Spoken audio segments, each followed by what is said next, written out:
سلام ونكملوا الفيديو ديالنا. كنا خليناها فاش ان المهم بقينا كنجمعوا في داك الزاج. جمعنا داك الزاج كامل، درناه في واحد الميكا كحله وخشيناه في واحد الطارو كان تما. خرجنا من الكوزينه لقينا وليد والمهدي باقيين جامدين وكيتكلموا مع بعضياتهم وعلامه الحيره في وجههم. انا قلت لهم صافي كملوا اللعب، شكون اللي غيدخل دابا؟ كانت النوبه ديالي، غادي نلعبوا انا والمهدي. المهم بقينا كنلعبوا كناكلوا داكشي اللي جبنا من الحانوت وكنحاولوا ننساو داكشي اللي وقع. تقلبات الاجواء ولينا كنضحكوا ونقشبوا على بعضياتنا شويه وكنسمعوا الروبيني ديال الدوش تحل بالجهد. درنا عند وليد واسماعيل ولكن ما لقيناش اسماعيل، لقينا وليد بوحدو كيلعب في التليفون. سولناه على اسماعيل فين هو، قال باللي خرج يكمي حدا الباب. اواه، والروبيني شكون فتحو؟ بدينا كنعيطوا ليه وهو يجي لعندنا. قلنا ليه واش انت اللي فتحتي الروبيني؟ قالنا لا، راه انا كنت في الباب وكيقسم بالله ما دخل الدوش في ديك اللحظه. كلشي تبلوكا، ما بقينا فاهمين والو، واش نخرجوا بحالنا ولا نكملوا الليله. كلشي كيقول اننا غادي نكملوا، ولكن كلشي شنو كيقول، لكن قررنا باش نكملوا الليله على الاقل حتى يطلع النهار. صافي سدينا داك الروبيني اللي كان مفتوح ورجعنا للصاله وكناقشوا في هذا الشيء اللي طرا. كاين اللي كيقول هاد الفيلا مسكونه،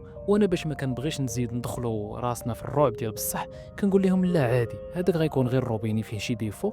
واخا انا عارف هادشي ماشي طبيعي وبحال اللي موالين ديك الفيلا ما بغيناش نباتوا ديك الليله تما. المهم قررنا باش ننعسوا حدا بعضياتنا باش نكونوا موانسين اكثر. كل واحد شد بلاصتو. انا ووليد نعسنا فوق السدادر واسماعيل والمهدي فرشوا واحد الغطاء كان تما ونعسوا حدانا. المهم الضو مطفي وحنا كنتكلموا بيناتنا حتى لواحد اللحظه اللي كنتفكرها انا باقي لدابا الحمي كتبورش عليا. سمعنا الصوت ديال البقره ديك الجرده اللي قلت لكم كان الشارجم ديال الكوزينه كيطلع عليها. والله اخوتي واخا كنجي نوصف لكم داك الاحساس ما نقدش نوصل لواحد الدرجه اللي حتى واحد فينا ما قادش يتزعزع. كلشي كيقول اذا تحركنا قدروا نسكنوا اولا شي حاجه بحال هكا. شويه وهو يتكلم وليد قال واش هذا صوت بقره ولا غير كنتخيل؟ كاملين بينا كنقولوا ليه حتى حنا كنسمعوا، ولكن المشكل الصوت باقي خدام وحنا كنتكلموا. جيت انا قلت لهم شوفوا غادي نمشيو مجموعين نشوفوا واش كاين شي بقره تما ولا لا. نضنا شعلنا الضوء وتمينا غاديين. تخيلوا معايا حنا كنخلفوا قدامنا وكنتمشاو، خاصنا نمشيو للكوزينه باش نطلقوا والصوت كيتضاعف حتى وصلنا للكوزينه. طلينا ما لقينا حتى حاجه. تمينا راجعين وقريب نتسطاو حتى كنسمعوا الصوت ديال شي واحد كيجري في السطح وبحال اللي في رجلو الطالون. كاملين بدينا كنقراو القران وكنثبتوا في بعضياتنا حيت داكشي اخوتي راه يقدر يسطي بنادم الا كان بوحدو. الحمد لله حنايا راه كنا 4 بينا، هذا كيثبت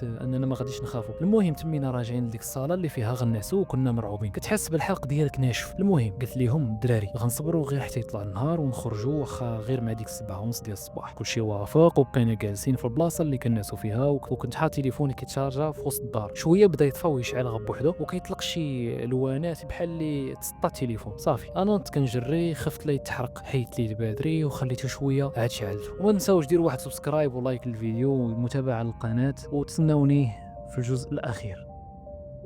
تهلاو.